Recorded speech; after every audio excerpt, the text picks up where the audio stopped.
Suscríbete al canal para no perderte las próximas historias y dale me gusta al video para apoyar el canal. Cuando mi propio hijo me gritó, nunca verás ni un centavo de esta herencia, mamá vieja, mientras me empujaba hacia la puerta de la mansión que yo misma había comprado, supe que había llegado el momento de enseñarle quién realmente controlaba esos 10 millones de dólares. Me llamo Elena Martínez, tengo 62 años, y durante las últimas 3 décadas he vivido la mentira más elaborada de mi vida. Una mentira que construí con amor, alimenté con sacrificio y que finalmente me explotó en la cara como una bomba de humillación. Pero antes de continuar con lo que pasó después de esa brutal expulsión, déjame explicarte cómo una mujer inteligente como yo pudo caer en una trampa tan perfecta, una trampa que yo misma me tendí. Estoy sentada aquí, en mi verdadero apartamento, no el pequeño que mi hijo cree que es todo lo que tengo, escribiendo estas líneas con las manos. Aún temblando, no de miedo, sino de la adrenalina pura de quien finalmente decidió quitarse la máscara. Han pasado exactamente 7 días desde que Rodrigo me echó como a un perro callejero, y en estos 7 días he tomado las decisiones más importantes de mi vida. Mi hijo, mi único hijo, el niño al que dediqué cada respiración durante 35 años, me miró a los ojos y me dijo que era una carga, una mujer patética que había vivido de su generosidad toda la vida. Sus palabras exactas fueron: mamá, ya no necesito mantenerte. Ahora tengo mi propia fortuna, y francamente, me das vergüenza. Vete y aprende a valerte por ti misma por primera vez en tu vida. ¿Sabes qué es lo más doloroso de todo esto? No fueron sus palabras crueles, ni siquiera la frialdad en sus ojos cuando ordenó al chofer que me llevara a donde quisiera ir, pero lejos de aquí. Lo más doloroso fue darme cuenta de que yo había creado a este monstruo. Yo, con mi amor incondicional malentendido, con mi necesidad desesperada de ser amada por quien realmente era, o quien creía ser. Había forjado al hombre que ahora me despreciaba. Durante todos estos años, Rodrigo creyó que vivíamos de una pequeña pensión que yo recibía, que dependíamos de su trabajo como abogado, que él era el proveedor de la familia. Cada vez que necesitábamos algo, la casa más grande, el auto nuevo, las vacaciones caras, su costosa educación, yo inventaba historias sobre ahorros familiares o una pequeña herencia de mi padre. Mentiras piadosas, pensaba yo. Mentiras para proteger su orgullo masculino y para asegurarme de que me quisiera por mí misma, no por mi dinero. Qué estúpida fui. Qué terriblemente, increíblemente estúpida, porque la verdad, que Rodrigo nunca supo, es que yo soy Elena Martínez Valdés, heredera de una de las fortunas textiles más grandes de Sudamérica. Mi padre, Santiago Valdés, me enseñó desde pequeña que el dinero revela la verdadera naturaleza de las personas, y que una mujer rica debe ser muy cuidadosa de no confundir el amor por ella con el amor por su cuenta bancaria. Mi hija, me decía. Siempre, el día que reveles tu fortuna a alguien, ese día sabrás si realmente te aman o si aman lo que puedes darles. Así que cuando me casé con Roberto, el padre de Rodrigo, decidí seguir el consejo de mi padre al pie de la letra. Nunca le dije que tenía dinero propio. Vivíamos bien, pero modestamente. Él trabajaba como contador, yo fingía ser una secretaria, y cuando nació Rodrigo, decidí ser una madre de tiempo completo. Una madre de clase media, sin pretensiones, sin secretos, excepto por el más grande de todos, cuando Roberto murió. En ese accidente hace 15 años, pude haber revelado la verdad a Rodrigo. Debí haberlo hecho. Pero para entonces ya estaba tan metida en la mentira, tan acostumbrada a ser amada por la mujer sencilla que pretendía ser, que continué con la farsa. Además, Rodrigo tenía 20 años, estaba estudiando Derecho, y yo quería que se hiciera hombre por sus propios méritos. Qué noble me creía. Qué madre tan sacrificada y sabia. La realidad es que era una cobarde. Una mujer aterrorizada de descubrir que su propio hijo solo la querría por su dinero. Así que seguí fingiendo, año tras año, viendo cómo Rodrigo se volvía cada vez más arrogante, más demandante, más convencido de que él era el hombre de la casa y de que yo era solo una carga. El momento de la verdad llegó hace 3 semanas, cuando la abuela de Roberto, una mujer a la que apenas conocíamos, murió y dejó en su testamento 10 millones de dólares para Rodrigo. 10 millones que, según él, nos convertirían finalmente en gente de clase. Mamá, me dijo ese día con una sonrisa que ahora veo que nunca llegaba a sus ojos, por fin podremos vivir como se debe. Por fin no tendrás que preocuparte por el dinero. Como si yo alguna vez me hubiera preocupado por el dinero en mi vida, pero lo que Rodrigo no sabía, lo que nadie sabía, es que esa abuela era en realidad mi tía abuela, hermana de mi abuelo materno. Y el testamento que él había heredado. Era solo una pequeñísima parte de un fondo fideicomiso que yo controlo completamente. Los 10 millones que él creía que eran suyos son apenas el 2% de mi fortuna real. El verdadero testamento, el que especifica que esos 10 millones son solo un regalo de prueba, y que la verdadera herencia, más de 500 millones de dólares, solo puede ser liberada con mi consentimiento y firma, está guardado en mi caja fuerte personal.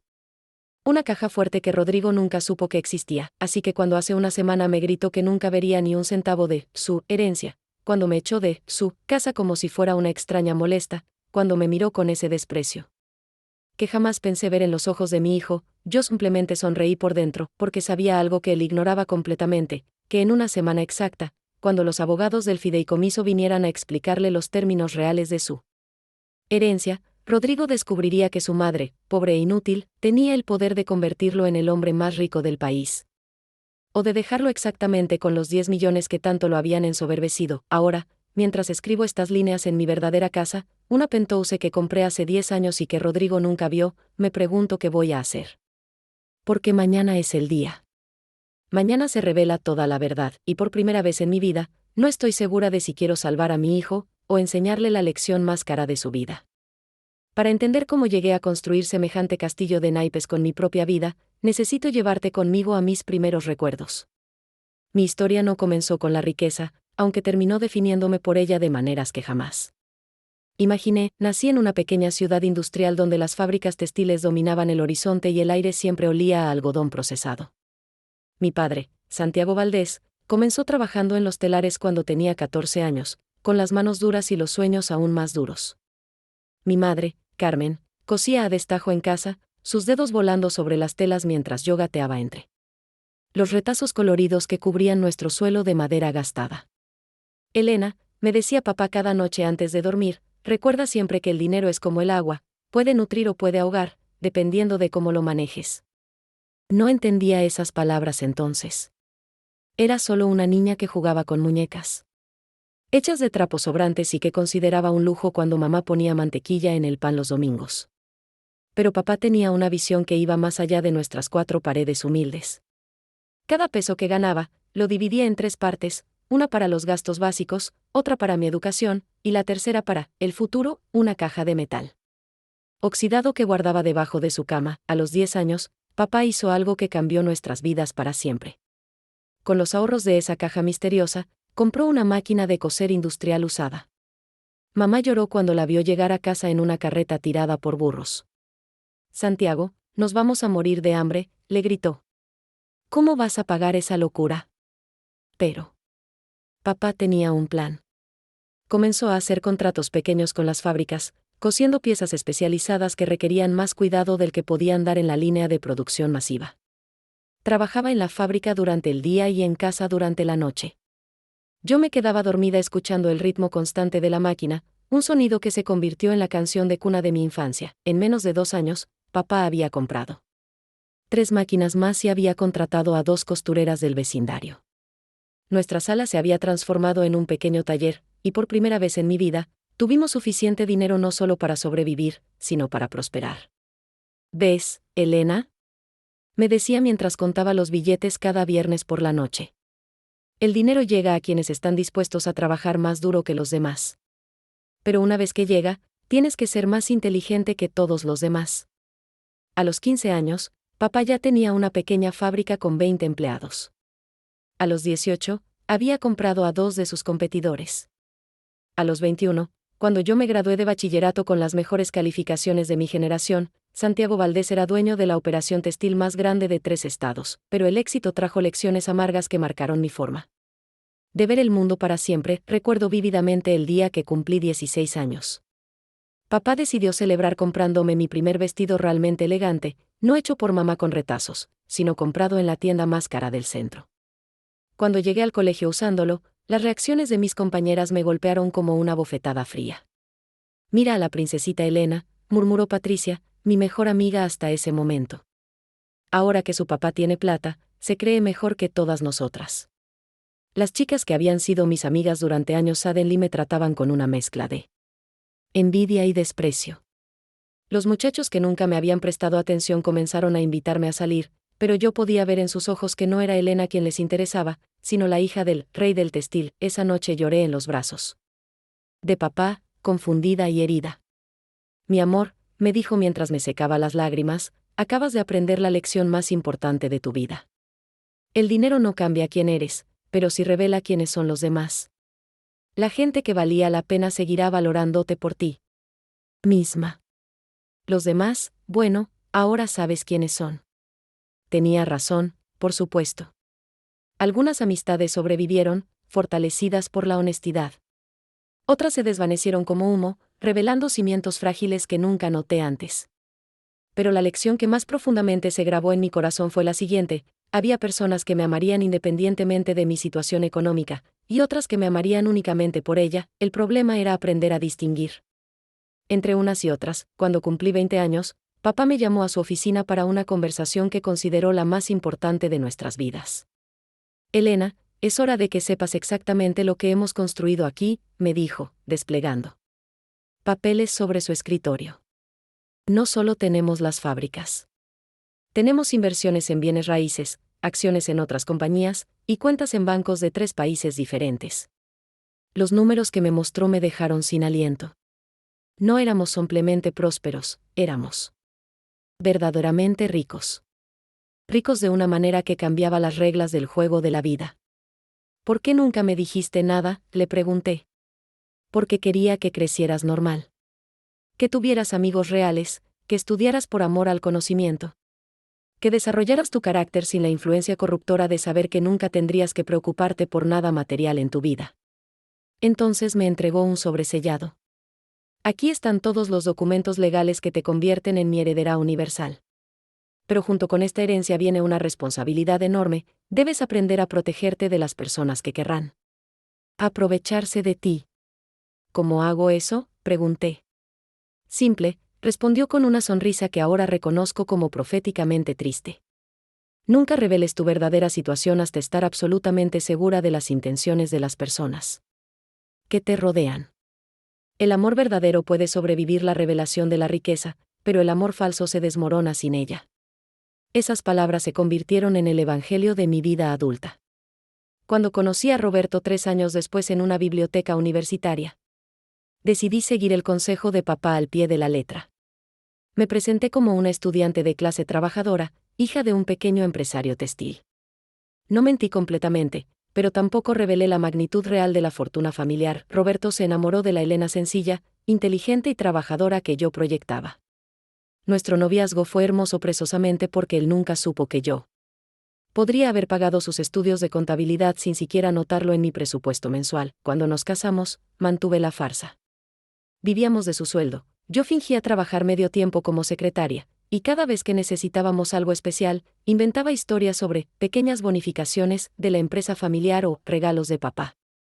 La verdad es que durante esos primeros años de matrimonio, fui genuinamente feliz. Roberto me amaba por quien era, no por lo que tenía.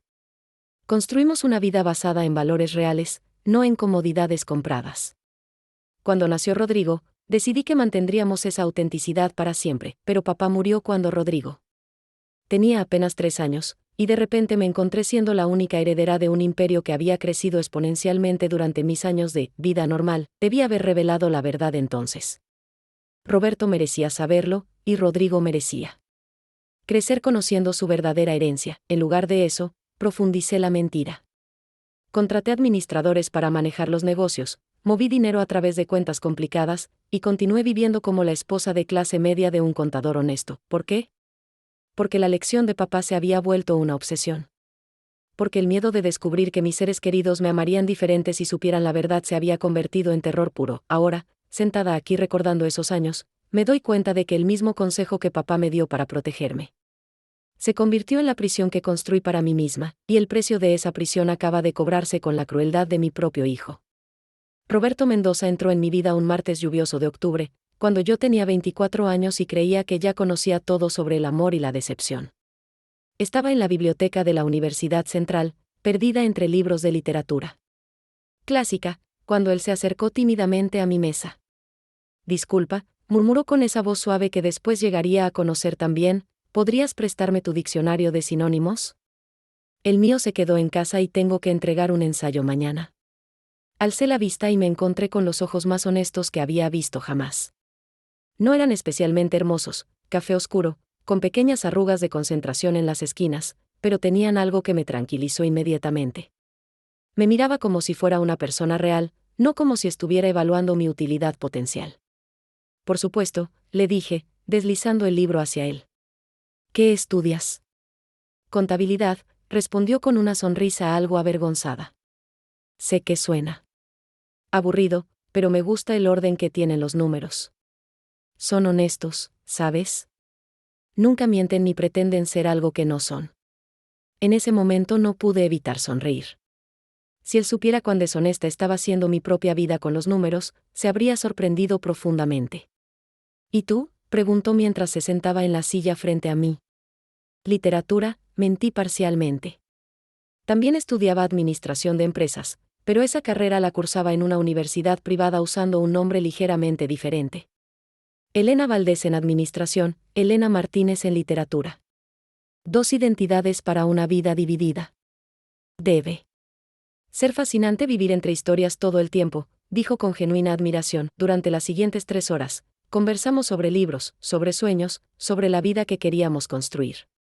Roberto me contó sobre su familia humilde, sobre cómo trabajaba medio tiempo en una oficina de contabilidad para pagar sus estudios, sobre su esperanza de algún día tener su propia firma pequeña pero respetable. No aspiro a ser millonario, me confesó mientras recogíamos nuestros libros al final de la tarde. Solo quiero tener lo suficiente para mantener cómodamente a una familia. Una casa decente, educación para mis hijos, tal vez unas vacaciones anuales. Cosas sencillas pero reales. Esas palabras me llegaron directo al corazón. Después de años, viendo cómo la riqueza de papá atraía todo tipo de buitres humanos, la modestia sincera de Roberto era como agua fresca en un desierto. Comenzamos a vernos regularmente. Nuestras citas eran simples pero perfectas, caminatas por el parque, cafés en pequeños restaurantes, sesiones de estudio conjunto en la biblioteca. Roberto insistía en pagar siempre, aunque yo sabía que cada peso gastado representaba un sacrificio real para él. Cuando intenté sugerir lugares más costosos, él me detuvo con dulzura pero firmeza. Elena, quiero darte lo mejor que pueda ofrecerte, pero dentro de mis posibilidades reales. No quiero comenzar nuestra relación fingiendo ser alguien que no soy. Qué ironía tan amarga. Él estaba siendo auténtico mientras yo construía cada día una mentira más elaborada, porque sí, la mentira creció. Cuando Roberto me preguntó sobre mi familia, le conté que papá tenía un pequeño negocio textil y que vivíamos cómodamente pero sin lujos. Cuando quiso conocer mi casa, le mostré una propiedad modesta que había comprado específicamente para esas ocasiones, una casa de clase media en un barrio respetable pero no ostentoso. Contraté incluso a una señora mayor para que actuara como empleada doméstica de tiempo parcial, para que la historia fuera creíble. Le pagaba generosamente por mantener el secreto y por ayudarme a sostener la ilusión de una vida ordinaria. Tu familia es tan normal y acogedora, me decía Roberto. Después de las reuniones familiares que yo organizaba cuidadosamente. Me siento como en casa aquí. Cada cumplido sobre mi sencillez y autenticidad era un puñal dulce en mi conciencia. Estaba enamorándome perdidamente de un hombre que adoraba una versión fabricada de mí misma, después de 1 año y medio de noviazgo, Roberto me pidió matrimonio de la manera más romántica y humilde imaginable. Me llevó al mismo lugar de la biblioteca donde nos conocimos, se arrodilló entre las estanterías de literatura clásica, y me ofreció un anillo sencillo que representaba 3 meses de su sueldo. Elena, me dijo con la voz quebrada por la emoción, no puedo prometerte riquezas ni lujos, pero puedo prometerte que trabajaré cada día de mi vida para hacerte feliz. ¿Te casarías conmigo? Tenía el anillo más costoso del mundo guardado en mi joyero real, pero el pequeño solitario que Roberto me ofrecía valía infinitamente más porque representaba su amor genuino, no sus ambiciones financieras. Sí, le respondí llorando de felicidad y de culpa a partes iguales. 1000 veces sí. Nuestra boda fue exactamente como Roberto soñaba, sencilla, familiar, llena de amor verdadero. Yo podría haber organizado una celebración que rivalizara con las bodas reales, pero en lugar de eso tuvimos una ceremonia en la iglesia del barrio y una recepción en el salón comunitario local. Mis verdaderos administradores de fortuna se quedaron sorprendidos cuando les pedí que manejaran todos mis negocios desde las sombras mientras yo jugaba a la casita con mi esposo contador. Los primeros años de matrimonio fueron los más felices de mi vida hasta ese momento. Roberto trabajaba con dedicación en su pequeña firma contable, yo fingía trabajar medio tiempo como secretaria en una empresa inventada, y juntos construimos una vida que se sentía genuina a pesar de estar basada en mi engaño fundamental. Cuando quedé embarazada de Rodrigo, la alegría de Roberto fue contagiosa. Pasaba horas hablándole a mi vientre sobre los planes que tenía para nuestro hijo. Va a estudiar en la mejor universidad que podamos pagar, decía mientras acariciaba mi barriga. Va a tener todas las oportunidades que yo no tuve. Vamos a asegurarnos de que nunca le falte nada importante. ¿Y si resulta ser una niña?, le preguntaba yo juguetonamente. Entonces va a ser la primera mujer presidente del país, respondía sin dudarlo. Nuestros hijos van a cambiar el mundo, Elena. Tal vez no tengamos mucho dinero, pero tenemos algo mejor, valores sólidos y amor incondicional. Cuando nació Rodrigo, Roberto lloró como un niño. Se quedó despierto toda la primera noche simplemente mirándolo dormir, como si no pudiera creer que ese pequeño milagro fuera realmente nuestro. Es perfecto, murmuró una y otra vez. Mira sus manitas, Elena. Mira cómo me agarra el dedo. Va a ser un hombre increíble. Durante los primeros años de la vida de Rodrigo, mantuve la farsa con facilidad creciente. Roberto asumió que yo había dejado de trabajar para ser madre de tiempo completo, lo cual me daba libertad para manejar mis verdaderos negocios durante las horas que él estaba en la oficina. Rodrigo creció creyendo que éramos una familia de clase media trabajadora. Cuando cumplió 5 años y comenzó a pedir juguetes caros que veía en televisión, Roberto se sentaba pacientemente con él para explicarle sobre presupuestos familiares y la importancia de valorar lo que teníamos. Hijo, le decía mientras señalaba sus juguetes sencillos pero abundantes, hay niños que no tienen ni siquiera un solo juguete. Nosotros tenemos todo lo que necesitamos y mucho de lo que queremos. Eso nos hace muy afortunados. Rodrigo aceptaba estas lecciones con la sabiduría inocente de la infancia. Era un niño dulce, obediente, que parecía haber heredado la honestidad natural de su padre y la inteligencia estratégica que yo había aprendido de papá, pero entonces Roberto murió. El accidente fue tan repentino, tan brutal en su arbitrariedad, que durante meses me quedé en shock completo. Un conductor ebrio se pasó un semáforo en rojo y eliminó de mi vida al único hombre que me había amado por quien realmente era. O por quien creía que era. En el funeral, mientras veía a Roberto descender a su tumba, tomé una decisión que ahora reconozco como el segundo error más grande de mi vida. Decidí que Rodrigo crecería con los mismos valores que su padre le había enseñado, sin saber nunca sobre la fortuna que realmente poseíamos. Voy a proteger su inocencia, me prometí a mí misma mientras lloraba sobre el ataúd de Roberto. Voy a asegurarme de que se convierta en el hombre íntegro que su padre quería que fuera. Lo que no entendí entonces es que hay una diferencia enorme entre enseñar valores y crear ilusiones. Roberto habría enseñado a Rodrigo sobre responsabilidad y gratitud incluso conociendo nuestra verdadera situación financiera, pero yo, en mi dolor y mi miedo, elegí el camino del engaño continuo, y así, con las mejores intenciones del mundo, planté las semillas del monstruo que mi hijo se convertiría años después. Después del funeral de Roberto, me encontré sola en una casa que se sentía demasiado vacía y demasiado llena al mismo tiempo. Vacía de su presencia, de su risa, de sus conversaciones nocturnas sobre el futuro de Rodrigo. Pero llena de recuerdos. De objetos que él había elegido cuidadosamente con nuestro presupuesto limitado, de la vida modesta que habíamos construido juntos. Rodrigo tenía apenas 10 años entonces, y cada noche venía a mi cama llorando por su papá. Me abrazaba con esa desesperación infantil que rompe el corazón de cualquier madre, y entre sollozos me preguntaba cosas que no sabía cómo responder. Mami, ¿ahora vamos a ser pobres?, me preguntó una noche particularmente difícil. En el colegio dijeron que cuando se muere el papá que trabajaba, la familia se queda sin dinero. Esa pregunta me atravesó como un rayo. Tenía 2 opciones: revelarle la verdad sobre nuestra situación financiera real, o continuar con la mentira que Roberto y yo habíamos construido tan cuidadosamente. En ese momento crucial, elegí el silencio. No, mi amor, le susurré mientras acariciaba su cabello oscuro, tan parecido al de su padre. Papá nos dejó algunos ahorros, y yo voy a trabajar para asegurarme de que nunca nos falte nada importante. Vamos a estar bien. Era técnicamente verdad, pero también la continuación de una mentira que se estaba volviendo cada vez más compleja de mantener. Al día siguiente, mientras Rodrigo estaba en el colegio, me senté en el escritorio de Roberto y comencé a planificar la siguiente fase de mi vida doble.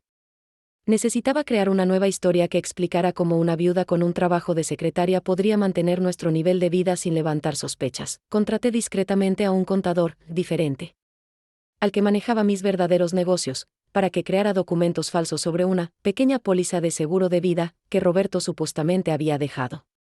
También inventé una historia sobre trabajos de consultoría que yo haría desde casa, lo cual me daría la flexibilidad de manejar mis verdaderas empresas sin que Rodrigo sospechara. La red de mentiras se volvió tan sofisticada que a veces yo misma me perdía en ella.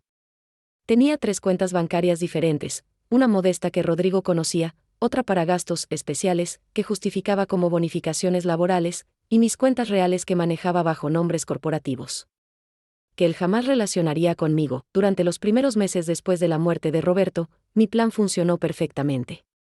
Rodrigo se adaptó a nuestra nueva realidad con la resistencia admirable de los niños. Aceptó que ahora mamá trabajaba más horas, que a veces recibíamos regalos inesperados de clientes satisfechos, y que ocasionalmente teníamos pequeños golpes de suerte que nos permitían darnos algunos gustos, pero conforme Rodrigo crecía, las mentiras se volvían más difíciles de sostener. A los 12 años, comenzó a hacer preguntas más sofisticadas sobre nuestras finanzas. Había heredado la mente analítica de Roberto y la perspicacia estratégica de mi familia, una combinación que hacía difícil engañarlo con explicaciones vagas. Mami, me dijo una tarde mientras hacía la tarea en la mesa de la cocina, en la clase de matemáticas calculamos cuánto gana una secretaria promedio, y no cuadra con lo que gastamos cada mes. ¿Realmente ganas lo que me dijiste? Mi corazón se detuvo por un segundo. Rodrigo me miraba con esos ojos inteligentes de Roberto, pero había algo diferente en su expresión. No era la curiosidad inocente de un niño, era la suspicacia calculadora de alguien que había comenzado a notar inconsistencias. Bueno, hijo, improvisé mientras fingía concentrarme en lavar los platos, trabajo para varios clientes diferentes. No solo soy secretaria en una oficina. Hago trabajos especiales que pagan mejor. ¿Qué tipo de trabajos especiales?, insistió. Traducciones, organización de archivos, cosas que requieren más experiencia, mentí con una fluidez que me asustó. Por eso a veces trabajo hasta muy tarde en mi computadora. Rodrigo pareció satisfecho con esa explicación, pero noté que había comenzado a observarme más cuidadosamente. Empezó a prestar atención a detalles que antes pasaba por alto, las llamadas telefónicas que recibía y que yo fingía que eran de clientes, los documentos que guardaba rápidamente cuando él entraba a mi habitación, las conversaciones en voz baja que sostenía con personas que él nunca llegaba a conocer. Para cuando cumplió 14 años, Rodrigo había desarrollado una personalidad que me preocupaba profundamente, aunque en ese momento no entendía completamente por qué. Se había vuelto obsesivo con el dinero de una manera poco saludable, constantemente calculando cuánto costaban las cosas y comparando nuestros gastos con los de sus compañeros de clase. Mami, los Fernández compraron un auto nuevo, me informaba. Después del colegio. El papá de Jorge trabaja en un banco y dice que gana el doble que una secretaria normal. ¿Por qué tenemos más cosas bonitas que ellos si supuestamente ganamos menos? Porque somos más cuidadosos con nuestro dinero, le respondía, repitiendo las lecciones que Roberto le había enseñado. Ahorramos para las cosas importantes y no gastamos en tonterías. Pero vi cómo esas explicaciones comenzaron a cambiar. Algo fundamental en la personalidad de Rodrigo. En lugar de desarrollar gratitud y humildad como Roberto había esperado, mi hijo comenzó a desarrollar una especie de arrogancia inversa. Se convenció de que éramos superiores a otras familias porque sabíamos manejar mejor el dinero, sin saber que en realidad teníamos recursos ilimitados que yo ocultaba cuidadosamente. A los 16 años, Rodrigo había comenzado a mostrar señales de lo que después reconocería como narcisismo incipiente.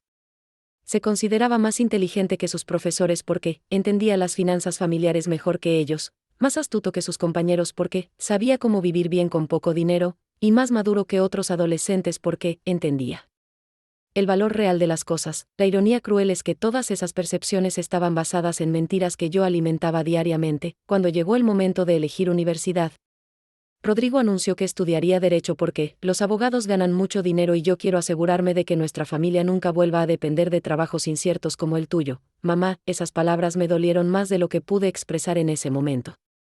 Mi hijo, sin saberlo, estaba rechazando implícitamente los valores de humildad y gratitud que Roberto había tratado de inculcarle, reemplazándolos con una ambición feroz que yo había alimentado accidentalmente con mis mentiras, pero aún así, no encontré el valor para revelarle la verdad. En lugar de eso, inventé una nueva mentira para explicar cómo podíamos pagar sus estudios universitarios en una institución prestigiosa. Le dije que había estado ahorrando secretamente durante años, que tenía algunos pequeños fondos de inversión que Roberto había dejado, y que había recibido una beca parcial por sus excelentes calificaciones. Sabía que eras más inteligente de lo que aparentabas, me dijo con una sonrisa que ahora reconozco como condescendiente.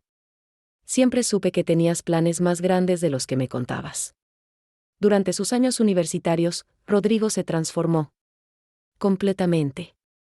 La universidad de élite que yo pagaba secretamente lo expuso a un mundo de privilegios que él interpretó como su derecho natural por ser excepcional. Comenzó a traer amigos de familias verdaderamente ricas a nuestra casa modesta, y noté cómo se avergonzaba sutilmente de nuestro estilo de vida.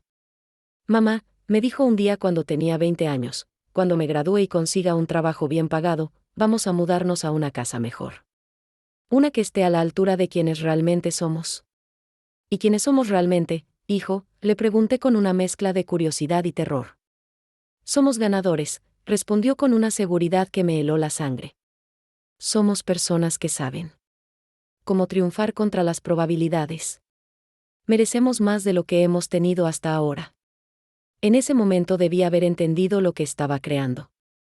Debí haber visto que mi hijo se estaba convirtiendo en alguien que confundía el merecimiento con el derecho, la ambición con la arrogancia, la confianza con la superioridad, pero estaba tan atrapada en la red de mentiras que había tejido, tan aterrorizada de que descubriera que todo lo que creía sobre nuestra vida era falso, que continué alimentando el monstruo que crecía dentro de él. Cuando Rodrigo se graduó summa cum laude y consiguió trabajo en un bufete prestigioso, su transformación estaba completa. Ya no era el niño dulce que lloraba por su padre muerto. Era un hombre ambicioso, calculador, que veía a su madre como una carga que debía tolerar hasta poder mejorar su situación. Punto. No te preocupes, mamá, me dijo en su graduación mientras posaba para fotos con su título. Pronto voy a ganar suficiente dinero para darte la vida que siempre mereciste. Lo que él no sabía es que yo ya tenía esa vida, multiplicada por 1000. Lo que yo no sabía es que había creado a mi propio destructor. Los primeros indicios de que había criado un depredador emocional llegaron de manera tan sutil que inicialmente los interpreté como signos de madurez y ambición. Rodrigo tenía 23 años cuando comenzó a trabajar en el prestigioso Bufete Hernández y Asociados, y la transformación en su comportamiento fue tan gradual que al principio me sentí orgullosa de su desarrollo profesional. La primera señal de alarma llegó durante una cena familiar un domingo por la noche. Habíamos mantenido esa tradición desde que Roberto murió, como una forma de mantenernos conectados a pesar de nuestros horarios ocupados. Esa noche en particular, Rodrigo llegó tarde, impecablemente vestido con un traje que sabía costaba más de lo que él teóricamente ganaba en un mes. Perdón por la demora, mamá, dijo mientras se aflojaba la corbata con un gesto que nunca le había visto antes. Tuve una reunión con clientes importantes que se extendió más de lo esperado. Durante la cena, noté cómo había comenzado a hablar diferente. Sus frases estaban salpicadas de términos legales innecesarios, como si estuviera constantemente tratando de demostrar su importancia. Pero lo que más me inquietó fue la manera en que comenzó a hablarme. Mamá, creo que deberías considerar buscar un trabajo con mejores beneficios, me dijo mientras cortaba meticulosamente su carne. Tu situación laboral actual es demasiado inestable. No puedes depender de trabajos de consultoría para siempre. Mi trabajo está bien, hijo, respondí, sintiendo una extraña tensión en el aire. Me da la flexibilidad que necesito y paga decentemente. Decentemente, repitió con un tono que rayaba en el desprecio. Mamá, decentemente, no es suficiente.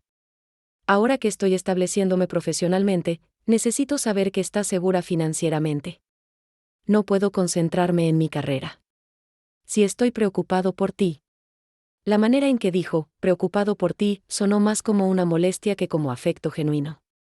Era como si mi bienestar fuera un problema que necesitaba resolver para poder seguir adelante con sus planes más importantes. Durante los siguientes meses, estas conversaciones se volvieron cada vez más frecuentes y más condescendientes. Rodrigo había comenzado a tratarme como si fuera una anciana incompetente que necesitaba su orientación para tomar decisiones básicas. Mamá, vi que compraste una televisión nueva, me comentó durante una de nuestras cenas dominicales. ¿No crees que fue un gasto innecesario? Deberías consultarme este tipo de compras importantes. La televisión en cuestión había costado menos de lo que yo gastaba en almuerzo cualquier día de la semana, pero según la historia que había construido, representaba una inversión significativa para una secretaria freelance. Fue una oferta especial, mentí, sintiéndome ridícula por tener que justificar una compra tan menor. Y mi televisión anterior había dejado de funcionar. Mamá, me dijo con esa paciencia exagerada que usan los adultos cuando hablan con niños tercos, entiendo que quieras darte gustos, pero necesitas aprender a priorizar. Si sigues gastando impulsivamente, vas a terminar en problemas financieros. Lo que me molestaba no era solo la condescendencia, sino la hipocresía. Rodrigo había comenzado a llegar a casa con ropa cara, gadgets tecnológicos de última generación, y había cambiado su viejo automóvil por un sedán de lujo que definitivamente superaba sus ingresos declarados. Cuando le pregunté sobre sus propios gastos, siempre tenía explicaciones perfectamente razonables. El auto es una inversión profesional, mamá. Los clientes juzgan tu éxito por tu apariencia. Si no proyecto profesionalismo, no puedo avanzar en mi carrera. La ropa es esencial en mi trabajo. No puedo aparecer en reuniones importantes vestido como un empleado junior. El apartamento nuevo está en un barrio mejor. Es networking, mamá. Necesito estar cerca de personas influyentes. Cada explicación sonaba lógica individualmente, pero en conjunto pintaban el retrato de alguien que justificaba cualquier gasto personal como inversión profesional, mientras criticaba cada peso que yo gastaba como frivolidad irresponsable. La verdadera revelación llegó cuando Rodrigo cumplió 25 años. Había organizado una pequeña celebración familiar en su nuevo apartamento, que era significativamente más elegante y costoso de lo que sus ingresos legales podrían justificar. Es increíble lo que has logrado, hijo, le dije mientras admiraba la decoración sofisticada y los electrodomésticos de alta gama que llenaban su cocina. Gracias, mamá, respondió con una sonrisa que no llegaba a sus ojos. Pero esto es solo el comienzo. Tengo planes mucho más grandes. ¿Qué tipo de planes?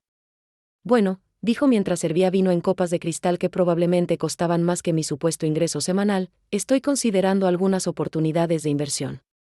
Negocios que podrían generar ingresos pasivos significativos. ¿Tienes suficiente dinero ahorrado para invertir?, pregunté, genuinamente curiosa sobre cómo estaba financiando su estilo de vida aparentemente lujoso. La expresión de Rodrigo cambió sutilmente. Por un momento, vi algo en sus ojos que me recordó a los depredadores que había aprendido a identificar en el mundo de los negocios, la mirada calculadora de alguien evaluando una oportunidad. Mamá, dijo lentamente, como si estuviera considerando cuidadosamente sus palabras, ¿alguna vez has pensado en lo que vas a hacer cuando seas mayor?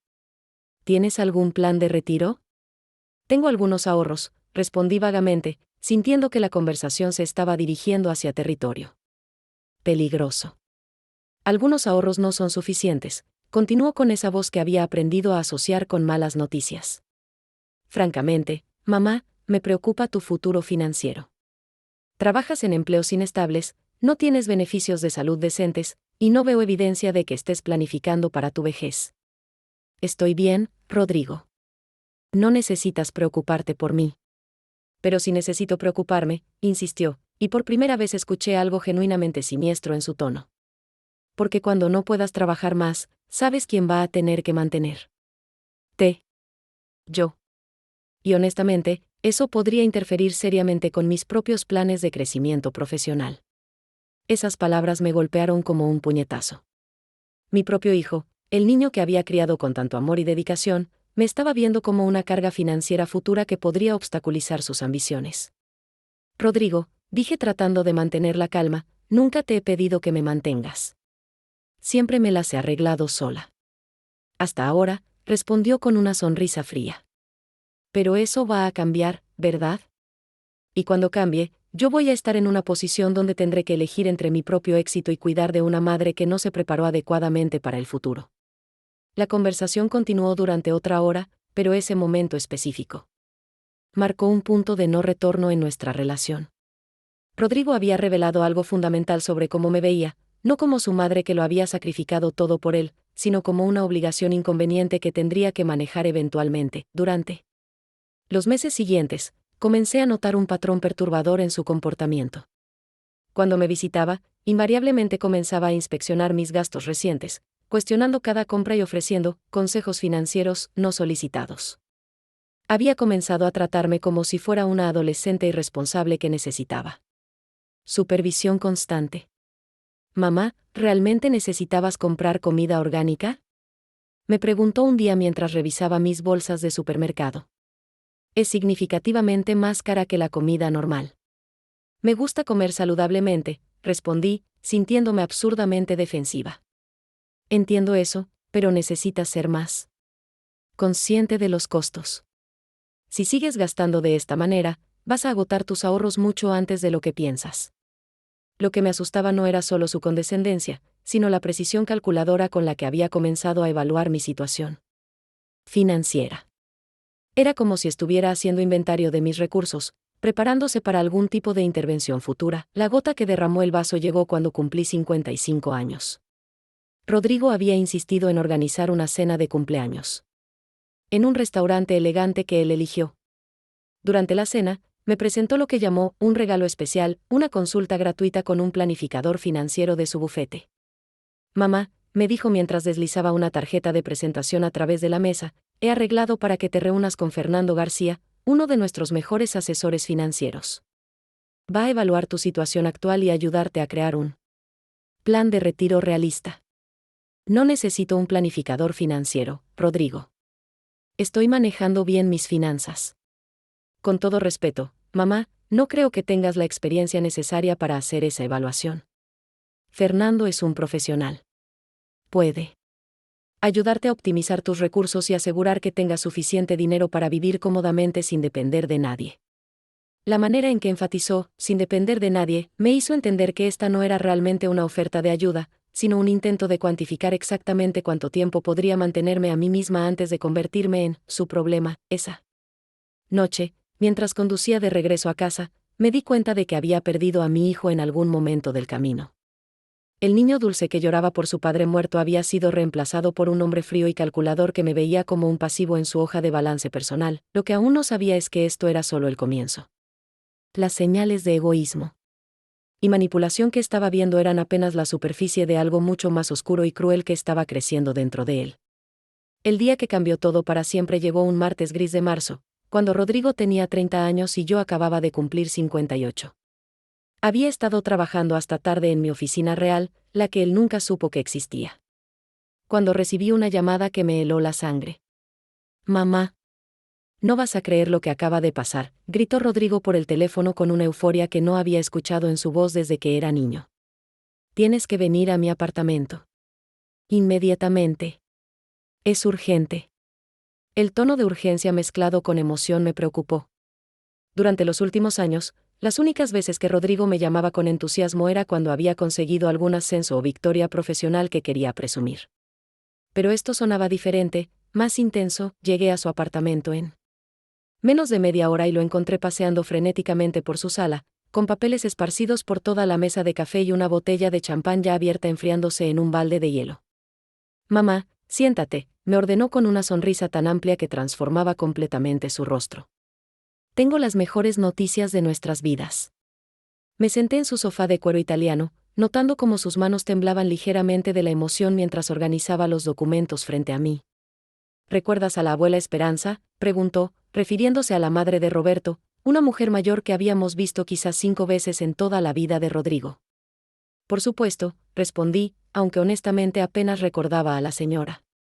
Roberto había mencionado que su madre vivía en una residencia de ancianos en otra ciudad y que tenían una relación distante. «Murió la semana pasada», exclamó Rodrigo, y por un momento me quedé desconcertada por su alegría ante la muerte de alguien. «Rodrigo, eso es terrible». «¿Por qué estás tan contento?», pregunté, genuinamente confundida. «Porque nos dejó». Una herencia, gritó, levantando los papeles como si fueran trofeos. 10 millones de dólares, mamá. 10 millones completos. El mundo se detuvo por un momento. Sabía exactamente qué documentos estaba sosteniendo porque yo los había preparado meticulosamente 6 meses atrás. La abuela Esperanza era en realidad mi tía abuela Esperanza, hermana del abuelo materno de mi padre, que había muerto sin descendientes directos. Como parte de mi complejo entramado de identidades familiares ocultas, había usado su muerte para crear lo que creí sería una pequeña revelación que me permitiría mejorar nuestro nivel de vida sin levantar sospechas sobre mi verdadera fortuna. El plan original había sido simple: dejar que Rodrigo recibiera una herencia modesta, tal vez 200 o 300 mil dólares, que explicaría nuestra capacidad de mudarnos a una casa mejor y vivir más cómodamente. Pero mi abogado había cometido un error en los documentos, multiplicando la cantidad por 10. En lugar de la pequeña herencia que había planeado, Rodrigo estaba recibiendo una suma que lo convertiría instantáneamente en millonario. Es increíble, ¿verdad?, continuó Rodrigo, completamente ajeno a mi shock interno. Aparentemente, la vieja había estado invirtiendo en bienes raíces durante décadas. Nadie en la familia sabía que tenía tanto dinero. Mientras él hablaba, mi mente trabajaba frenéticamente tratando de calcular las implicaciones de este error. 10 millones de dólares eran suficientes para cambiar fundamentalmente la personalidad de alguien, especialmente de alguien que ya había mostrado tendencias narcisistas y materialistas. ¿Estás seguro de que es legítimo?, pregunté, esperando secretamente que hubiera algún problema legal que pudiera revertir la situación. Completamente legítimo, respondió mientras me servía una copa de champán que yo no había pedido. Los abogados ya revisaron todo. Los documentos están en orden, los impuestos están pagados, y el dinero estará disponible en mi cuenta en menos de una semana. Durante la siguiente hora, Rodrigo me bombardeó con planes grandiosos sobre lo que haríamos con nuestro dinero. Habló de comprar una mansión, de viajar por Europa, de invertir en negocios prestigiosos. Pero mientras hablaba, comencé a notar algo perturbador en su lenguaje. Vamos a vivir como reyes, mamá, decía, pero cuando describía los detalles específicos, siempre usaba pronombres en primera persona singular. Voy a comprar una casa en el mejor barrio de la ciudad. Voy a tener un auto de lujo. Voy a poder comer en los restaurantes más exclusivos. ¿Y qué hay de mí?, pregunté finalmente, sintiendo una extraña ansiedad creciendo en mi estómago. Por supuesto que vas a estar incluida, respondió, pero su tono había cambiado sutilmente. Voy a asegurarme de que tengas todo lo que necesitas. Vas a vivir cómodamente. La palabra necesitas resonó en mis oídos de manera ominosa. No había dicho todo lo que quieras o todo lo que mereces. Había dicho específicamente necesitas, como si él fuera quien determinaría cuáles eran mis necesidades. Durante las siguientes semanas, observé con horror creciente cómo la herencia transformaba a Rodrigo de manera acelerada y brutal. La primera señal fue cuando dejó su trabajo en el bufete sin previo aviso. ¿Para qué voy a seguir trabajando para otros cuando tengo mi propio dinero?, me dijo cuando llamé preocupada por su decisión repentina. Ahora puedo concentrarme en inversiones más lucrativas. Luego vinieron las compras extravagantes. En menos de un mes, Rodrigo había adquirido un Porsche, había puesto depósito en una mansión de 4 millones de dólares, y había comenzado a frecuentar clubes exclusivos donde las membresías anuales costaban más de lo que la mayoría de las personas ganaban en un año, pero lo que más me alarmó fue cómo comenzó a tratarme. La condescendencia que había mostrado antes se intensificó hasta convertirse en algo cercano al desdén. Durante nuestras cenas dominicales, ya no me preguntaba sobre mi trabajo o mi bienestar. En lugar de eso, monologaba sobre sus nuevas adquisiciones y sus planes de inversión, tratándome como una audiencia cautiva para sus fantasías de grandeza. Mamá, creo que es hora de que hablemos sobre tu futuro, me dijo una noche después de mostrarme fotografías de su nueva casa durante 2 horas seguidas. ¿Qué quieres decir?, pregunté, aunque tenía una sensación terrible sobre la dirección de la conversación. Bueno, ahora que tengo recursos significativos, puedo permitirme cuidarte adecuadamente, dijo con esa sonrisa paternalista que había comenzado a usar conmigo. He estado pensando en opciones para ti. ¿Opciones para mí? Residencias para personas mayores, mamá. lugares realmente elegantes donde puedas vivir cómodamente sin tener que preocuparte por mantener una casa o manejar finanzas. La sugerencia me golpeó como una bofetada.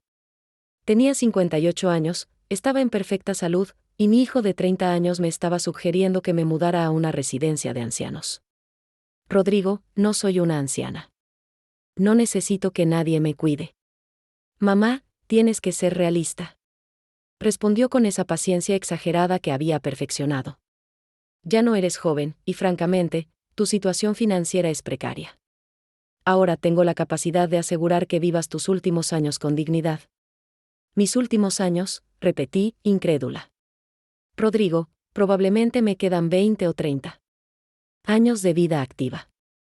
Exactamente, dijo como si hubiera probado su punto. 20 o 30 años que podrías pasar preocupándote por dinero, o que podrías pasar disfrutando de la seguridad que yo puedo proporcionarte. Durante esa conversación, me di cuenta de que Rodrigo había comenzado a verme no solo como una carga, sino como un obstáculo para su nueva vida de lujo. En su mente, yo era un recordatorio inconveniente de su pasado de clase media, un vestigio que necesitaba ser manejado discretamente para que no interfiriera con su imagen recién construida de hombre exitoso. La transformación culminó cuando Rodrigo se mudó a su mansión nueva. La casa era obscenamente grande y ostentosa, con 12 habitaciones, 6 baños, una piscina olímpica y un garaje para 8 autos. Cuando me invitó para el tour inaugural, me quedé asombrada no solo por el lujo excesivo, sino por su actitud completamente cambiada. ¿Qué te parece, mamá?, preguntó mientras me guiaba por salas que parecían salidas de una revista de decoración. ¿No es increíble lo que el dinero puede comprar? Es muy impresionante, hijo, respondí honestamente, aunque me sentía incómoda por la frialdad marmórea de la decoración. Y esto es solo el comienzo, añadió con una sonrisa que me recordó a los villanos de las películas. Tengo planes para adquirir propiedades de inversión, tal vez un yate, quizás una casa de verano en Europa. Suena como si tuvieras planes. Muy ambiciosos, comenté. Los tengo, confirmó, y luego me miró con una expresión que nunca había visto antes. Y esos planes requieren que sea muy cuidadoso sobre cómo manejo mis recursos y mis asociaciones. La manera en que dijo asociaciones me hizo entender que ya no me consideraba familia en el sentido tradicional. Me había reclasificado como algún tipo de asociación que necesitaba ser gestionada estratégicamente. Esa noche, mientras conducía de regreso a mi modesta casa, me di cuenta de que había perdido completamente a mi hijo. El dinero, mi propio dinero, irónicamente, lo había convertido en alguien que no reconocía. Peor aún, me había convertido en un problema que él creía que tenía derecho a resolver según sus propios términos, lo que no sabía entonces. Es que esta transformación era solo la preparación para la humillación final que estaba por venir. El día que mi hijo me destruyó por completo comenzó como cualquier otro viernes de abril. Había recibido una llamada suya el miércoles anterior, invitándome a almorzar en su mansión para discutir algunos asuntos importantes. Su tono había sido inusualmente formal, casi empresarial, pero pensé que tal vez quería consultarme sobre alguna decisión de inversión o pedirme consejo sobre algo personal. Qué ingenua fui. Llegué a su casa puntualmente a las 12 del mediodía. Vestida con mi mejor conjunto, un traje modesto pero elegante que había comprado específicamente para ocasiones importantes con él. Cuando toqué el timbre de la imponente puerta de roble tallado, esperaba encontrar a mi hijo con su sonrisa habitual, tal vez un poco tensa pero fundamentalmente cariñosa. En lugar de eso, me abrió la puerta un Rodrigo que parecía completamente transformado. Vestía un traje de 3 piezas que reconocí como hecho a medida, llevaba un reloj que brillaba con diamantes genuinos, y tenía una expresión en el rostro que jamás había visto, fría, distante, y completamente desprovista de cualquier afecto filial. Mamá, me saludó con un tono que usaría para dirigirse a una cita de negocios no especialmente importante. Llegas justo a tiempo. Pasa, por favor. No me besó en la mejilla como siempre hacía. No me preguntó cómo había estado o si había tenido problemas para encontrar la dirección. Simplemente me guió hacia su sala principal como si fuera una visitante extraña. La sala estaba preparada de manera extrañamente formal. Había una mesa auxiliar con documentos organizados prolijamente, una grabadora digital que reconocí como profesional, y 2 copas de agua, no café, no vino. Simplemente agua, colocadas en una mesita entre 2 sillas que estaban posicionadas como si fuera una reunión de negocios.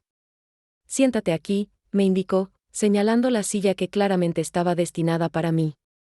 Era ligeramente más baja que la suya, una diferencia sutil pero psicológicamente significativa que me hizo sentir inmediatamente en desventaja. Rodrigo, ¿qué está pasando?, pregunté mientras me sentaba, sintiendo una ansiedad creciente en el estómago. ¿Por qué todo esto se siente tan formal? Porque lo que tengo que decirte requiere formalidad, mamá, respondió mientras se acomodaba en su silla con la postura erecta de un ejecutivo. He tomado algunas decisiones importantes sobre mi vida, y esas decisiones te afectan directamente. Durante los siguientes 20 minutos, Rodrigo procedió a desarmar sistemáticamente todo lo que creía sobre nuestra relación. Habló con la frialdad clínica de un cirujano, usando un lenguaje que parecía sacado directamente de documentos legales corporativos. Mamá, durante los últimos meses he estado evaluando mi situación personal y financiera, comenzó, consultando ocasionalmente los papeles frente a él como si estuviera leyendo de un guión preparado. He llegado a la conclusión de que necesito hacer algunos ajustes significativos en mi vida para optimizar mi potencial de crecimiento. ¿Qué tipo de ajustes?, pregunté, aunque ya tenía una sensación terrible sobre la dirección de la conversación. Primero, he decidido terminar con cualquier responsabilidad financiera hacia ti, declaró con la misma emoción que usaría para leer el pronóstico del clima. Durante años he estado subsidiando indirectamente tu estilo de vida. A través de regalos ocasionales, ayuda con gastos inesperados, y otros gastos misceláneos. Eso termina hoy. Rodrigo, yo nunca te he pedido dinero, protesté, genuinamente confundida. Siempre me las he arreglado por mi cuenta. Técnicamente correcto, admitió con una sonrisa que no contenía ni una pizca de calidez. Pero la realidad es que has estado dependiendo de mi generosidad de maneras que tal vez no reconoces completamente. Las cenas que pago cuando salimos, los regalos de cumpleaños y Navidad, las veces que he cubierto gastos cuando dices que tienes problemas temporales de flujo de efectivo, punto. Cada ejemplo que citaba era técnicamente verdadero, pero la manera en que los presentaba transformaba gestos normales de afecto familiar en algún tipo de relación parasitaria unilateral. Segundo, continuó sin darme tiempo para responder. He decidido que necesito establecer límites más claros en nuestra relación personal. ¿Qué significa eso exactamente? Significa que a partir de hoy, nuestros encuentros serán menos frecuentes y más estructurados, explicó mientras consultaba una página específica de sus documentos. En lugar de las cenas dominicales semanales, nos reuniremos una vez al mes, por no más de 2 horas, en un lugar neutral de mi elección. Las palabras me golpearon como martillazos. Mi hijo, mi único hijo, me estaba informando que había puesto mi amor maternal en un horario de oficina. Rodrigo, ¿por qué estás haciendo esto?, pregunté, sintiendo que mi voz comenzaba a quebrarse. ¿Qué he hecho mal? No has hecho nada malo, respondió con esa paciencia condescendiente que había perfeccionado. El problema es que no has hecho nada particularmente productivo tampoco. Eres una mujer de casi 60 años sin ahorros significativos, sin plan de retiro, sin habilidades especializadas que puedan generar ingresos estables. En pocas palabras, representas una responsabilidad financiera futura que yo no estoy dispuesto a asumir. ¿Una responsabilidad financiera futura? Mamá, sé realista, dijo con una sonrisa cruel. ¿Cuánto tiempo crees que puedes seguir trabajando como freelance? ¿Qué vas a hacer cuando tengas 70 años y no puedas mantenerte? ¿Qué esperabas? ¿Que yo me hiciera cargo de ti indefinidamente? Nunca he esperado que te hagas cargo de mí, respondí, sintiendo lágrimas de humillación quemando mis ojos. Siempre me las he arreglado sola. Hasta ahora, me corrigió. Pero eso va a cambiar, ¿verdad? Y cuando cambie, vas a venir a mí esperando que te rescate. Vas a usar nuestra relación familiar para manipularme emocionalmente y obligarme a sacrificar mis propias oportunidades para mantener tu comodidad. La acusación de manipulación emocional me dejó sin aliento. Durante 30 años, había sacrificado mi autenticidad para proteger su bienestar emocional, y ahora él me acusaba de lo opuesto. Rodrigo, soy tu madre. Te amo incondicionalmente. Jamás haría nada para lastimarte. El amor incondicional es un lujo que no puedo permitirme, respondió con una frialdad que me heló hasta los huesos. Mi prioridad ahora es maximizar mi potencial y proteger mis assets. Las relaciones emocionales complicadas son contraproducentes para esos objetivos. ¿Me estás llamando una relación emocional complicada? Te estoy llamando exactamente lo que eres, una mujer mayor sin recursos propios que representa una obligación financiera potencial y una distracción emocional de mis prioridades reales. En ese momento, algo se rompió dentro de mí. No era solo mi corazón, aunque definitivamente se estaba destrozando, sino también la última ilusión que tenía sobre quién era realmente mi hijo.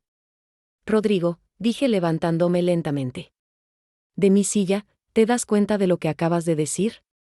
¿Entiendes que me estás desechando como si fuera basura?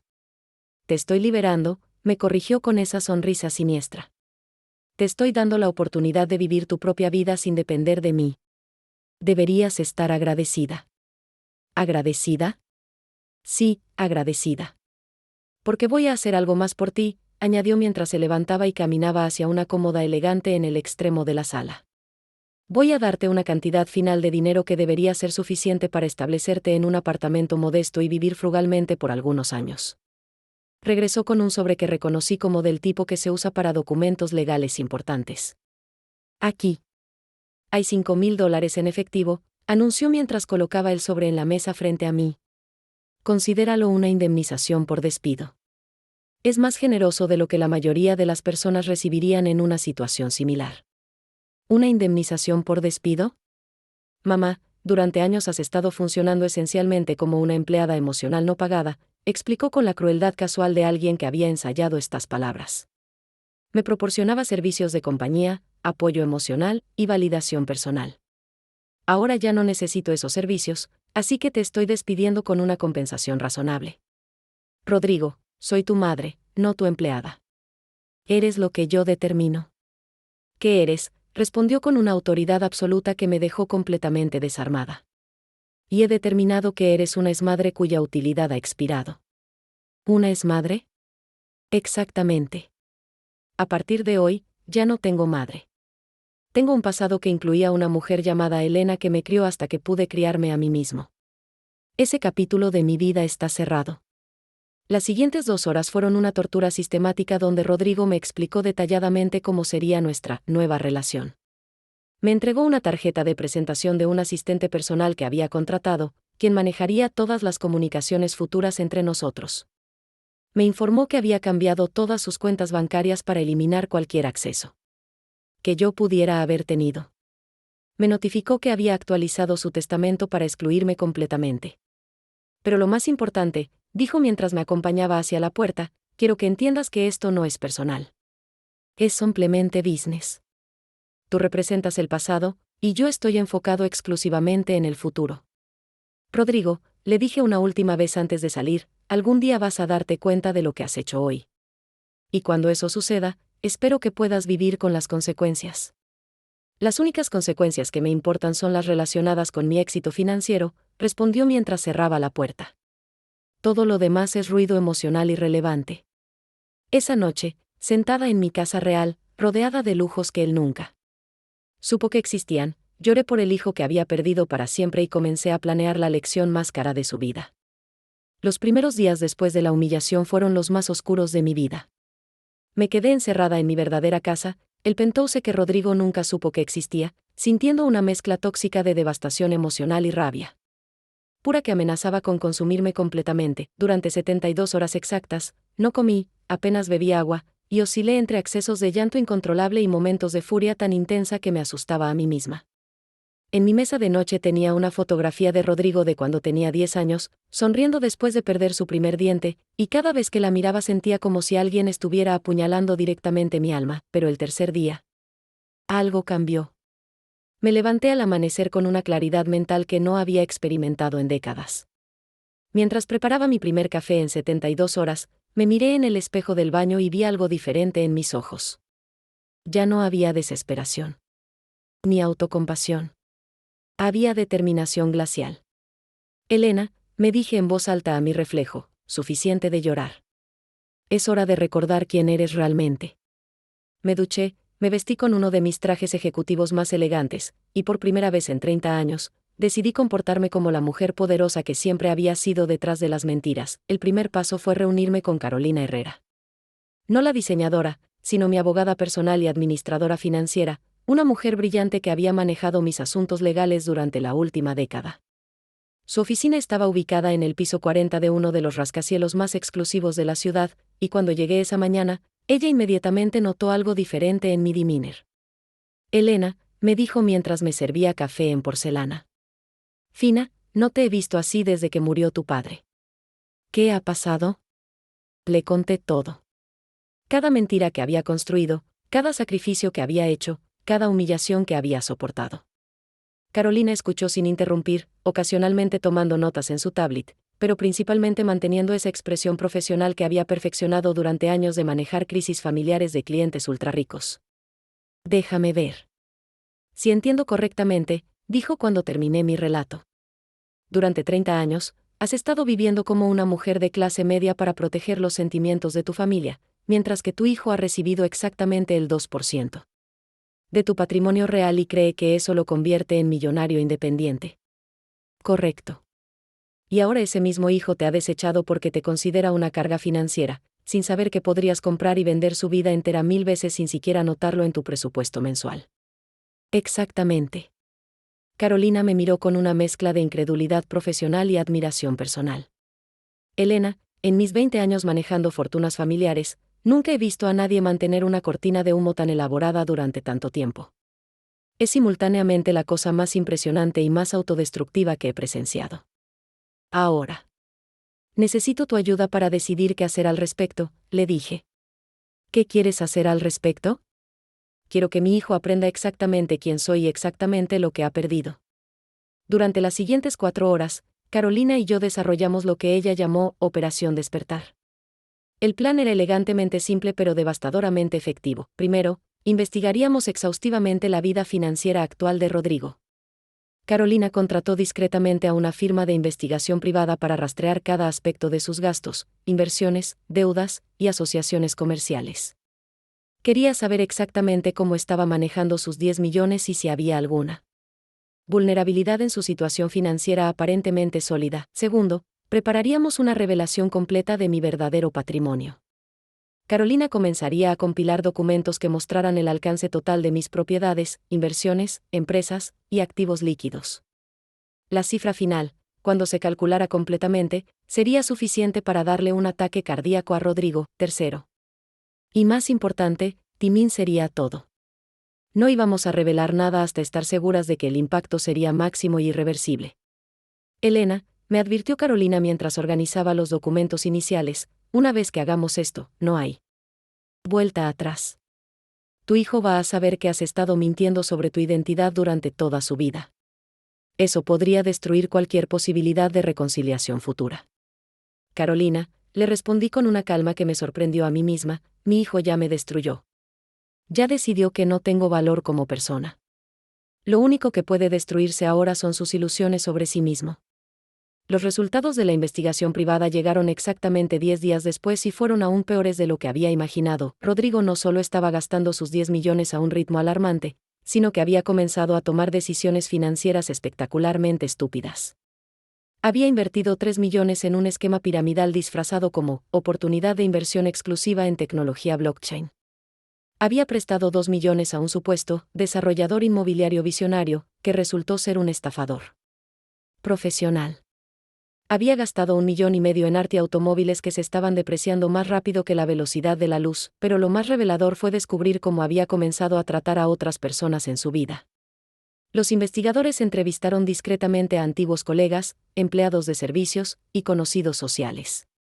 El patrón que emergió era consistente y perturbador. Rodrigo había desarrollado una reputación como alguien arrogante, condescendiente y cruelmente despectivo hacia cualquiera que considerara inferior, socialmente. Su asistente personal, una joven recién graduada, había renunciado después de que Rodrigo la hiciera llorar públicamente por no entender la importancia de la eficiencia ejecutiva. Su servicio de limpieza había cancelado su contrato después de que él los tratara como sirvientes incompetentes y se negara a pagarles propinas durante las fiestas navideñas. Incluso su dentista había comentado que Rodrigo era el paciente más irrespetuoso y arrogante que había atendido en 20 años de práctica. Tu hijo se ha convertido en una caricatura de nuevo rico, me informó Carolina mientras revisábamos los reportes. está exhibiendo todos los comportamientos estereotípicos de alguien que obtuvo dinero rápidamente y sin merecerlo: arrogancia desmedida, gastos irresponsables, y desprecio por las personas que solían estar en su mismo nivel social. ¿Qué tan mal está su situación financiera actual? Al ritmo que está gastando, y considerando las pérdidas que ya ha incurrido en inversiones fallidas, calculamos que estará en problemas serios dentro de 18 meses. Posiblemente en bancarrota completa dentro de 3 años. Esa información me dio una idea diabólicamente perfecta. Carolina, le dije con una sonrisa que probablemente se veía siniestra, ¿qué pasaría si aceleráramos ese timeline? ¿Qué quieres decir? Quiero decir, ¿qué pasaría si alguien con recursos significativos decidiera sabotear sutilmente algunas de sus inversiones restantes? Si alguien comprara discretamente las deudas que ha acumulado. Si alguien influyera en el mercado inmobiliario local para devaluar su mansión ostentosa. Carolina me miró con una mezcla de admiración profesional y preocupación ética. Elena, eso sería, técnicamente legal pero moralmente cuestionable. Mi hijo me llamó una exmadre cuya utilidad había expirado, le recordé. Creo que las consideraciones morales tradicionales ya no aplican aquí. ¿Estás segura de que quieres ir por ese camino? Completamente segura. Quiero que Rodrigo experimente exactamente lo que se siente ser desechado por alguien más poderoso. Quiero que entienda lo que significa ser considerado irrelevante por alguien que controla su destino financiero. Durante las siguientes 6 semanas, Carolina orquestó una campaña silenciosa pero devastadoramente efectiva. Compramos discretamente las deudas que Rodrigo había acumulado con prestamistas privados. Influenciamos sutilmente a otros inversionistas para que se retiraran de los proyectos en los que él había puesto dinero. Manipulamos el mercado inmobiliario local comprando propiedades competitivas que devaluaron automáticamente su mansión. Todo fue completamente legal, técnicamente ético desde una perspectiva comercial, y absolutamente letal para su situación financiera. Pero lo más satisfactorio fue observar desde las sombras cómo Rodrigo comenzó a entrar en pánico conforme su mundo aparentemente sólido se desmoronaba sin explicación aparente. Los investigadores reportaron que había comenzado a hacer llamadas desesperadas a consultores financieros, que había intentado vender algunos de sus juguetes más caros, y que había comenzado a mostrar signos visibles de estrés en sus apariciones públicas. Elena, me informó Carolina durante una de nuestras reuniones semanales, tu hijo está oficialmente en crisis financiera. Ha perdido aproximadamente el 60% de su patrimonio neto en los últimos 2 meses. Está buscando desesperadamente maneras de recuperar su estabilidad. Perfecto, respondí con una satisfacción que no había sentido desde antes. De la humillación. Ahora es el momento ideal para la revelación final. ¿Estás lista para enfrentarlo? Más que lista. Estoy ansiosa. Porque después de 30 años de mentiras y 6 semanas de venganza silenciosa, finalmente había llegado el momento de mostrarle a mi hijo quién tenía realmente el poder en nuestra familia. La semana antes del confronto final fue la más intensa de mi vida adulta. Cada día despertaba con una mezcla embriagadora de anticipación y nerviosismo que me hacía sentir como si tuviera 20 años otra vez. Pero había algo diferente. En esta energía, por primera vez en décadas, me sentía completamente auténtica, completamente yo misma. El lunes de esa semana transformadora, me levanté antes del amanecer y me dirigí a mi verdadera oficina ejecutiva, un espacio elegante en el piso 50 de la torre empresarial más exclusiva de la ciudad. Mi secretaria, Mercedes, una mujer eficiente de 40 años que había manejado mi agenda real durante los últimos 10 años, me recibió con una expresión de sorpresa genuina. Señora Valdés, me dijo usando mi nombre real por primera vez en meses, no esperaba verla aquí tan temprano. ¿Ha cambiado algo en sus instrucciones de mantener un perfil bajo? Mercedes, le respondí mientras me acomodaba detrás de mi escritorio de caoba italiana, todo ha cambiado. A partir de hoy, vuelvo a ser Elena Valdés Martínez en tiempo completo. Necesito que canceles todas las precauciones de privacidad que teníamos implementadas. Durante las siguientes 4 horas, Mercedes y yo reorganizamos completamente mi presencia pública. Reactivamos cuentas corporativas que habían estado dormidas durante años. Programamos reuniones con directores de mis empresas subsidiarias que no me habían visto en persona durante décadas. Comenzamos a preparar documentación que probaría de manera irrefutable el alcance real de mi imperio financiero. Señora, me preguntó Mercedes mientras organizaba los documentos, ¿Puedo preguntar qué motivó este cambio tan dramático? Mi hijo necesita aprender una lección sobre el respeto y las consecuencias, le respondí. Y esa lección va a ser tan costosa que va a recordarla por el resto de su vida. Esa tarde, me reuní con mis 3 directores ejecutivos principales, hombres y mujeres brillantes que habían estado manejando mis negocios mientras yo jugaba a la pobreza con mi familia.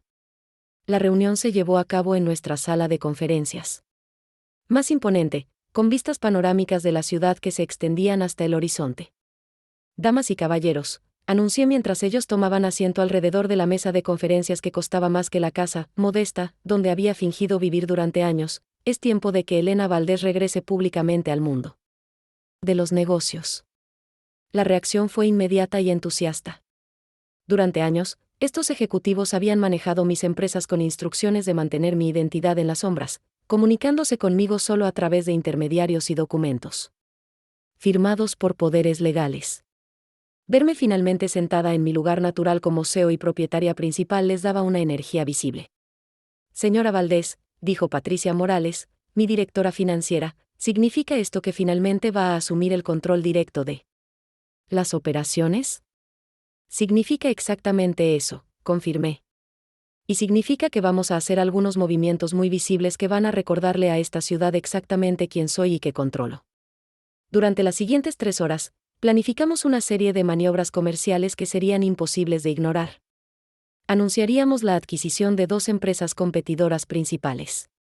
Finalizaríamos la compra de un nuevo complejo de oficinas en el distrito financiero más exclusivo. Estableceríamos una nueva fundación benéfica con mi nombre completo que haría donaciones de varios millones de dólares a organizaciones locales prominentes. El objetivo, expliqué mientras revisábamos los timelines, es crear suficiente ruido mediático que sea imposible para cualquiera en esta ciudad no saber quién soy y qué represento. ¿Puedo preguntar por qué ahora?, inquirió Rodrigo Santamaría, mi director de Relaciones Públicas. Porque alguien muy importante en mi vida necesita entender que subestimar a las personas puede ser el error más costoso que jamás cometan. El martes, me dediqué a la preparación personal. Visité a mi estilista privado, una mujer talentosa que había estado cortando mi cabello en secreto durante años, y le pedí una transformación completa. Elena, me dijo Sofía mientras examinaba mi apariencia en el espejo, ¿estás segura de que quieres un cambio tan dramático? ¿Has mantenido este look modesto durante tanto tiempo, Sofía? Necesito verte como la mujer poderosa que realmente soy. Necesito que cada persona que me vea entienda inmediatamente que no soy alguien con quien se pueden tomar libertades. El resultado fue espectacular. Mi cabello, que había mantenido en un corte conservador y ligeramente descuidado durante años, fue transformado en un estilo elegante y sofisticado que gritaba autoridad ejecutiva. Mis cejas fueron redefinidas para darme una expresión más intensa. Incluso mi maquillaje fue rediseñado para proyectar confianza absoluta en lugar de la modestia maternal que había cultivado durante décadas. Cuando me miré en el espejo después de la transformación, casi no reconocí a la mujer que me devolvía la mirada. Era Elena Valdés en toda su gloria, poderosa, intimidante, y absolutamente formidable. El miércoles lo dediqué a actualizar mi guardarropa. Durante años, había mantenido 2 closets completamente separados, uno lleno de ropa modesta para mi vida falsa, y otro lleno de trajes de diseñador que raramente usaba. Era hora de fusionar estos 2 mundos. Contraté a una consultora de imagen personal que trabajaba exclusivamente con ejecutivas de alto nivel. Juntas, seleccionamos outfits que comunicarían poder, éxito y sofisticación sin ser ostentosos de manera vulgar. Señora Valdés, me aconsejó la consultora mientras organizaba conjuntos en mi habitación, el objetivo es que la gente entienda inmediatamente que usted pertenece a una clase social completamente diferente, pero sin parecer que está tratando de impresionar a nadie. Exactamente, confirmé. Quiero que sea obvio que soy alguien acostumbrada al poder, no alguien que acaba de adquirirlo. El jueves, Carolina y yo finalizamos todos los aspectos legales de la revelación. Preparamos carpetas con documentación completa de mi patrimonio, organizadas de manera que contaran la historia de mi vida real de la manera más impactante posible. Elena, me dijo Carolina mientras revisábamos los documentos finales, estos números van a ser absolutamente devastadores para tu hijo. ¿Estás completamente segura de que quieres proceder? Carolina, mi hijo me dijo que era una carga inútil cuya utilidad había expirado. Me tratará como basura comercial. Mereces saber exactamente cuán equivocado estaba. ¿Y qué esperas que suceda después de la revelación? Honestamente, no lo sé, admití. Tal vez se disculpe y trate de reparar nuestra relación. Tal vez se ponga aún más furioso y trate de atacarme legalmente. Tal vez simplemente se desmorone completamente. Pero cualquiera que sea su reacción, al menos será basada en la verdad por primera vez en su vida. El viernes por la noche antes del confronto, me senté en mi verdadera sala de estar, rodeada de arte original que valía más que toda la herencia de Rodrigo, y reflexioné sobre el viaje que me había llevado a este momento. Durante 30 años, había vivido una mentira elaborada motivada por amor y miedo. Amor por un esposo que quería proteger de las complejidades de la riqueza extrema, y miedo de que mi hijo me amara solo por mi dinero en lugar de por quien realmente era. Esas motivaciones habían parecido nobles en su momento, pero ahora podía ver que habían sido fundamentalmente egoístas. Al proteger a Roberto y Rodrigo de la verdad sobre mi riqueza, los había privado de la oportunidad de desarrollar una relación auténtica conmigo. Roberto había muerto sin saber jamás quién era realmente la mujer que amaba. Rodrigo había crecido con una comprensión completamente distorsionada de su propia identidad y lugar en el mundo. Peor aún, mis mentiras habían creado las condiciones perfectas para que Rodrigo desarrollara exactamente las características que más temía: superficialidad, materialismo, y una obsesión enfermiza con el estatus social. Al tratar de protegerlo del potencial corrupto de la riqueza, había garantizado que se corrompiera de la peor manera posible, pero sentada allí. Esa noche, rodeada de la evidencia tangible de mi verdadero poder e influencia, me di cuenta de algo importante: ya no tenía miedo. Durante décadas, había vivido aterrorizada de que las personas importantes en mi vida no me amaran si conocían toda la verdad sobre mí. Ahora, después de haber sido completamente rechazada por alguien que solo conocía una versión fabricada de mí, entendía que el amor basado en mentiras no era realmente amor en absoluto. Mañana, mi hijo conocería a Elena Valdés Martínez por primera vez. Conocería a la mujer que controlaba un imperio que él no podía ni siquiera imaginar. Conocería a alguien que tenía el poder de arruinar su vida completamente o elevarlo a alturas que jamás había soñado, pero, más importante, conocería a su madre real, auténtica y sin disculpas, por primera vez en su vida, y después de eso, finalmente sabríamos si había alguna posibilidad de construir una relación basada en la verdad, o si la mentira había destruido para siempre cualquier oportunidad de amor genuino entre nosotros. El sábado que cambiaría nuestras vidas para siempre amaneció con un cielo despejado y una luz dorada que parecía presagiar transformaciones épicas. Me levanté a las 5 de la mañana, no porque tuviera que hacerlo, sino porque la anticipación corriendo por mis venas hacía imposible seguir durmiendo. Me vestí meticulosamente con un traje de chaqueta color azul marino que había costado más de lo que Rodrigo gastaba en 3 meses, pero que proyectaba autoridad sin ostentación vulgar. Cada accesorio había sido seleccionado cuidadosamente: el reloj Patek Philippe que papá me había regalado cuando cumplí 25, los aretes de diamantes que había heredado de mi abuela, y el collar de perlas que Roberto me había dado. En nuestro primer aniversario, lo único auténtico en décadas de mentiras, a las 8 en punto, Carolina llegó a mi penthouse acompañada por un notario público y un fotógrafo profesional que documentaría cada momento de la revelación. Para protección legal futura. Habíamos decidido que todo debía quedar registrado oficialmente, porque una vez que Rodrigo conociera la verdad, las repercusiones legales y emocionales serían impredecibles. Elena, me dijo Carolina mientras organizaba los documentos en maletines de cuero italiano, ¿estás absolutamente segura de que quieres proceder? Una vez que hagamos esto, no habrá manera de volver atrás. Carolina, respondí mientras me miraba una última vez en el espejo del vestíbulo. Hace 3 meses mi hijo me dijo que era una carga inútil. Hoy va a descubrir que soy la persona más poderosa que jamás conocerá. Estoy más lista de lo que he estado para cualquier cosa en mi vida. Habíamos citado a Rodrigo en el hotel más exclusivo de la ciudad, en una suite privada que costaba más por noche de lo que él creía que yo ganaba en un mes. La suite presidencial del Gran Metropolitan era un espacio imponente con ventanales de piso a techo que ofrecían vistas panorámicas de la ciudad, muebles antiguos auténticos, y una atmósfera que gritaba poder y prestigio. Llegamos 1 hora antes de la cita para preparar todo meticulosamente. Carolina dispuso los documentos en orden específico sobre una mesa de conferencias de caoba pulida.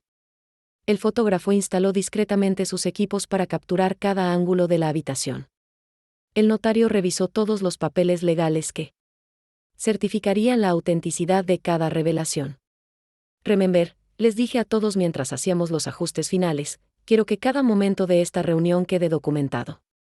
Quiero evidencia irrefutable de cada reacción, cada palabra, cada expresión facial. A las 10 en punto exactamente, sonó la puerta. Mi corazón se aceleró, pero no de nerviosismo, de pura excitación predatoria. Después de meses de humillación y semanas de venganza silenciosa, finalmente había llegado el momento de mostrar mis verdaderas cartas. Carolina abrió la puerta y Rodrigo entró con la arrogancia casual de alguien que creía estar haciendo un favor al aparecer. Vestía uno de esos trajes caros pero de mal gusto que había comenzado a preferir desde recibir su herencia, y tenía esa expresión de superioridad condescendiente que ahora reconocía como su máscara habitual.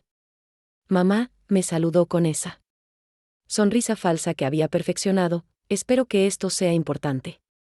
Cancelé una reunión de inversión muy importante para estar aquí. Rodrigo, respondí sin levantarme de mi asiento detrás de la mesa, te aseguro que esta va a ser la reunión más importante de tu vida. Por primera vez, noté que su expresión cambió ligeramente. Algo en mi tono, o tal vez en mi postura, le hizo darse cuenta de que esta no era la madre sumisa y desesperada que había desechado meses atrás. ¿Quiénes son estas personas?, preguntó mientras observaba a Carolina, al notario y al fotógrafo. Son testigos profesionales, respondí calmadamente. Porque lo que está a punto de suceder necesita quedar documentado oficialmente. Mamá, ¿de qué estás hablando? ¿Por qué toda esta dramatización? Siéntate, Rodrigo, le ordené con una autoridad que nunca había usado con él antes. Y cierra la boca hasta que termine de hablar. El shock en su rostro fue instantáneo. Durante toda su vida, nunca me había escuchado hablar con comando absoluto. Siempre había sido la madre suplicante, la mujer que pedía su atención y su afecto. Esta versión de mí era completamente desconocida para él. Se sentó lentamente, y por primera vez en años, vi incertidumbre genuina en sus ojos. Rodrigo, comencé mientras Carolina colocaba el primer documento frente a mí, durante los últimos 30 años de tu vida, has conocido a una mujer llamada Elena Martínez, una secretaria modesta y de recursos limitados que dependía de tu éxito para su bienestar futuro. Hice una pausa deliberada, disfrutando cada segundo de su confusión creciente. Esa mujer nunca existió. ¿Qué quieres decir? Quiero decir que Elena Martínez fue un personaje que interpreté durante 3 décadas para protegerte de una verdad que creí que podrías manejar. Me equivoqué terriblemente. Carolina deslizó el primer documento hacia Rodrigo. Era mi certificado de nacimiento oficial, que mostraba claramente mi nombre real, Elena Valdés Martínez, hija de Santiago Valdés. Mi verdadero nombre es Elena Valdés Martínez, continué mientras observaba cómo sus ojos escaneaban frenéticamente el documento. Soy la única heredera del Imperio Textil Valdés, una de las fortunas industriales más grandes de Sudamérica. Eso es imposible, murmuró, pero su voz ya no tenía la confianza arrogante de antes. Carolina, dije simplemente, mi abogada comenzó a colocar documentos frente a Rodrigo con la precisión de un dealer profesional. Estados financieros que mostraban activos por cientos de millones de dólares. Títulos de propiedad de empresas que él reconocería de las noticias financieras. Certificados de inversión en bancos internacionales. Documentos que probaban que yo era propietaria de hoteles, centros comerciales y desarrollos inmobiliarios en 6 países diferentes. Esto tiene que ser una falsificación, dijo con una voz que se volvía más débil con cada documento. Señor Mendoza, intervino el notario con voz oficial, todos estos documentos han sido verificados por mi oficina. Son completamente auténticos y están respaldados por registros gubernamentales. Carolina continuó colocando evidencia. Fotografías de mi oficina ejecutiva real. Artículos de periódicos financieros mencionando mis empresas. Documentos de juntas directivas donde aparecía mi firma como CEO y propietaria principal. La empresa textil donde tu padre creía que yo trabajaba como secretaria, expliqué mientras Rodrigo miraba una fotografía de un edificio corporativo imponente, es una de mis subsidiarias menores. Una de 43 empresas que poseo directamente. No entiendo, tartamudeó. Si tienes tanto dinero, ¿por qué vivías como? ¿Por qué viví como una mujer pobre durante 30 años? Completé su pregunta. Porque quería que tu padre me amara por quien era, no por lo que tenía. Y porque quería que tú crecieras con valores reales, no corrompido por la riqueza. Pero entonces, ¿por qué ahora? Porque hace 3 meses, mi querido hijo, me dijiste que era una carga inútil cuya utilidad había expirado. Me echaste de tu vida porque creías que yo era un obstáculo para tu éxito financiero. La realización comenzó a aparecer en sus ojos como una luz terrible y creciente. Espera un momento, dijo con voz ahogada. Si tú tienes todo este dinero, ¿de dónde vino mi herencia? Carolina y yo intercambiamos una mirada. Había llegado el momento de la revelación final y más devastadora. Tu herencia, de $10 millones, le dije con una sonrisa que probablemente se veía diabólica, vino de mí. ¿Qué? La abuela Esperanza, que supuestamente te dejó. Esa fortuna era mi tía abuela. Esos 10 millones salieron de una de mis cuentas menores. Te di esa herencia como una manera de mejorar gradualmente nuestro nivel de vida sin revelar mi verdadera situación financiera. Eso significa que el dinero con el que compraste tu mansión, tu auto de lujo, y tu nuevo estilo de vida arrogante es mi dinero. Eso significa que cada peso que gastaste tratándome como basura era dinero que yo te había dado. Rodrigo se puso completamente pálido. Sus manos comenzaron a temblar mientras la magnitud de la situación se asentaba en su mente. Pero hay más, continué, disfrutando cada segundo de su colapso emocional. ¿Recuerdas todas esas inversiones fallidas que has tenido durante los últimos meses? Las pérdidas misteriosas que no podías explicar. ¿Qué tienen que ver tú con eso? Yo orquesté cada una de esas pérdidas, Rodrigo.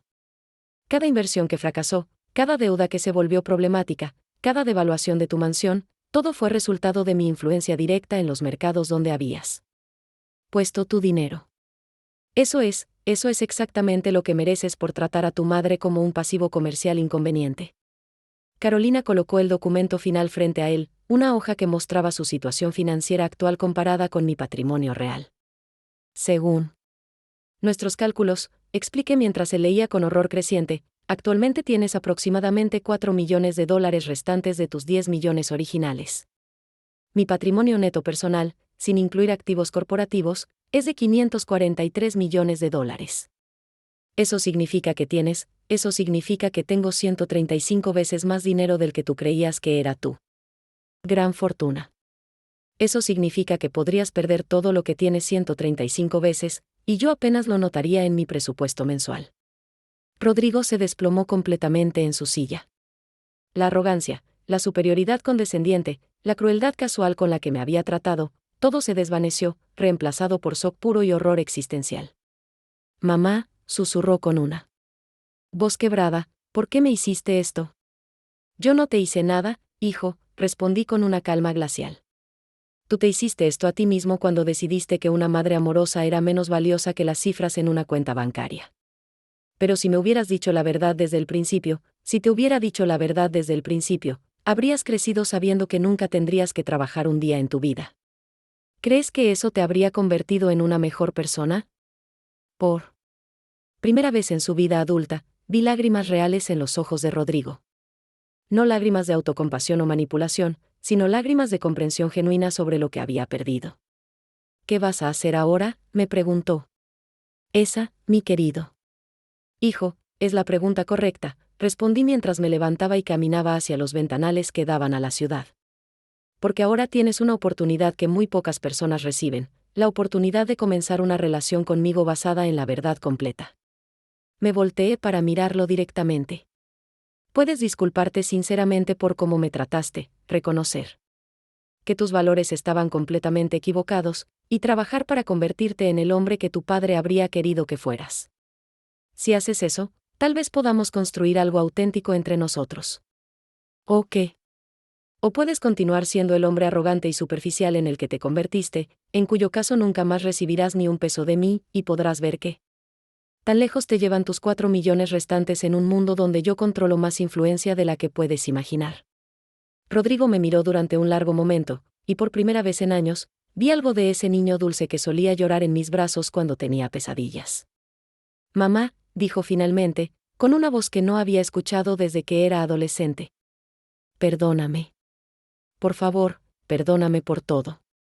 Era un comienzo. No era suficiente para reparar 30 años de mentiras mutuas y 3 meses de crueldad deliberada, pero era un comienzo auténtico. El perdón, le respondí, se gana con acciones. No con palabras. Vamos a ver qué tipo de hombre eliges ser ahora que conoces toda la verdad. Mientras salía de esa suite, rodeada por mis asesores y con mi hijo verdaderamente humilde por primera vez en su vida, me di cuenta de que finalmente había encontrado algo que había estado buscando durante décadas sin saberlo, la libertad. De ser completamente yo misma, costó 30 años de mentiras y 3 meses de devastación emocional, pero finalmente era libre, y esa libertad, descubrí, valía más que todos los millones que había acumulado. La historia termina con Elena habiendo revelado su verdadera identidad y poder a su hijo, quien finalmente comprende la magnitud de sus errores. El futuro de su relación queda abierto, dependiendo de si Rodrigo puede transformarse genuinamente. O si seguirá siendo el hombre superficial en que se había convertido. Elena ha alcanzado su objetivo, recuperar su autenticidad y enseñar la lección más cara de la vida de su hijo, pero también ha abierto la puerta a una posible reconciliación. Basada en la verdad completa. Suscríbete al canal para no perderte las próximas historias y dale me gusta al video para apoyar el canal.